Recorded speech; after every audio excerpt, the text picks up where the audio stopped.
Welcome to my magazine review. In this one I want to go over Life magazine, and it's going to be from the May 19th, 1961, and notice it's 20 cents.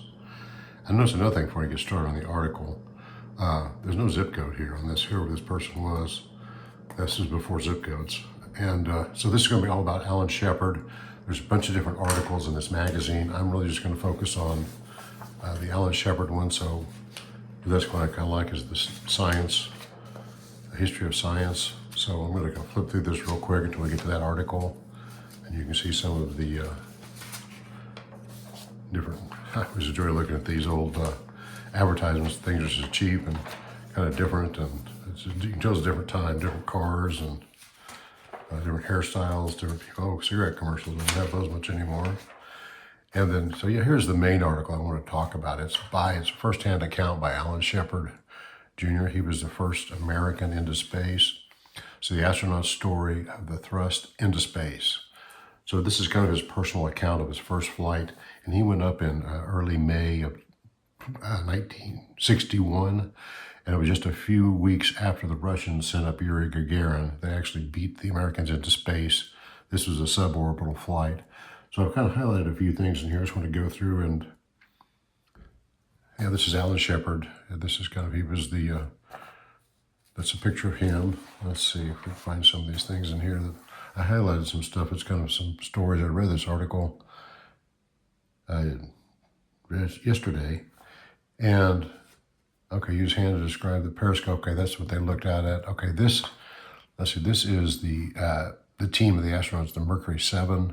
Let's see, conference in Washington to Shepard's flight included, okay, from left, Deke Slayton, Walter Schirra, Gordon Cooper, Scott Carpenter, Gus Grissom, John Glenn, and Shepard. So there'd be Shepard, and there's John Glenn. He was the one that became the senator, and then also went back into space when he was, I think, in the 70s or 80s. He was quite a character. I actually saw him one time, a long time ago, just from a distance. He was at a meeting in the building I was in, so it was kind of a big deal, I thought. So let's see. What's the story here? It just talks about his preparation here for the flight. Okay, yeah, here you go. Yeah, and John Glenn was his backup, in case they always had a backup person in case the flight, he suddenly would become ill or incapacitated, and the backup could do it. Okay, green plastic penthouse covered. I walked around a bit, chatted briefly with Gus Grissom and John Glenn. I want especially to thank John for his hard work he done on his backup. He just completed the final check in the cockpit. Some of the crew looked a little tense up there, but none of the astronauts showed it.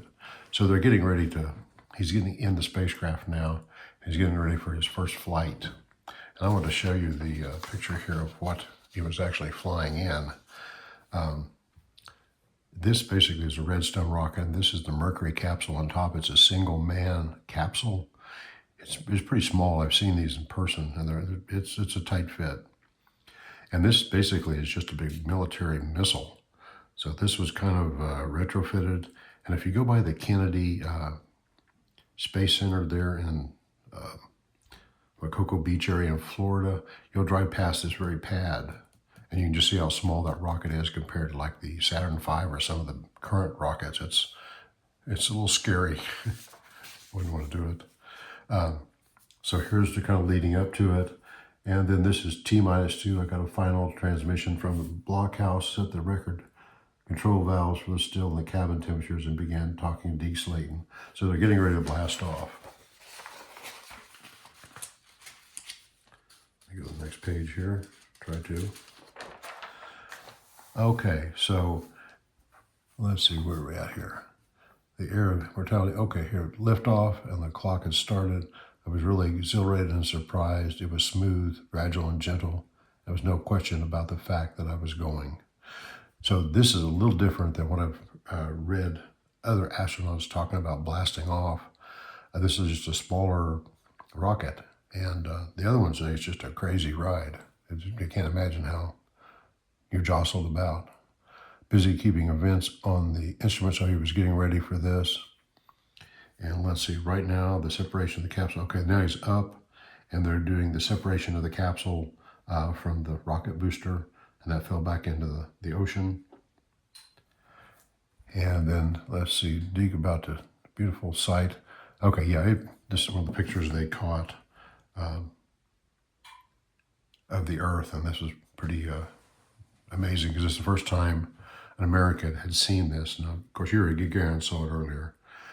Let's see, then 11 minutes into launch, first of the 3 retro rockets fired. There was just a small upset motion as our speed was slowed, and I was pushed back into the couch a bit. So another retro rocket is fired. Okay, let's see. Okay, centrifuge, clear all the way. Okay, he's talking about the G-level forces that he experienced. That's the equivalent gravity force. I think it went up to 10, which is not enough to knock him out, but it's a lot of force. Believe me, I never experienced that much force, but it's just like when you accelerate in a car, you get pushed back in the seat. That's very mild compared to what he experienced. And known as the Freedom, okay, it was the Freedom 7 was the name of the aircraft or the spacecraft. And let's see. Okay, originally, this is where he's coming back in. And it was only about a 15-minute flight total because he only went suborbital. This was not a full-blown orbit of the Earth. That was John Glenn. He would do that a few months later. Passing through 10,000 feet. Oh, yeah, they had an emergency parachute that would open at 10,000 feet. He could open that manually if the main parachutes did not open because he needed to slow down before he crashed into the ocean. And this is where he got out. Well, okay, this is where he gets out of the water. And now he talks with the president when he's on the ship. And that would have been President Kennedy. And he was big on promoting the space program. Okay, then he's examined by the doctor. And this is him in triumph with his wife, Louise. They gave the crowds. He was basically a national hero at that point. This was a big deal. First American into space. Oops. Okay, so here's another, this is kind of a little summary of what some of the stuff they experienced. Let's see, that is White House. Oh, Carolyn Kennedy. Okay, there's that. All the people waiting for him. He met with President Kennedy. Returning home, Shepard and his mother. Okay. And then just people cheering him on. And then here he's golfing with his wife. A pretty good little article, really. It's pretty informative and kind of neat to see back what happened back then, the kind of first-hand experience. And Shepard went on, he got sick after he had some medical problems, and he was grounded for quite some time from NASA.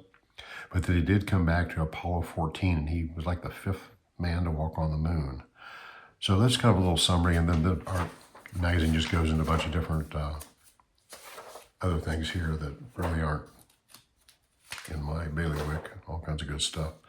Well, I hope you enjoyed this little review of this article from Life magazine from 1961. It's kind of a snapshot of the way the world was back then.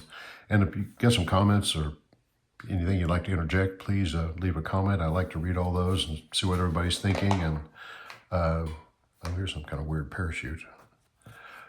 Don't think that ever became popular. It looks too complicated. All right, well, thank you for watching.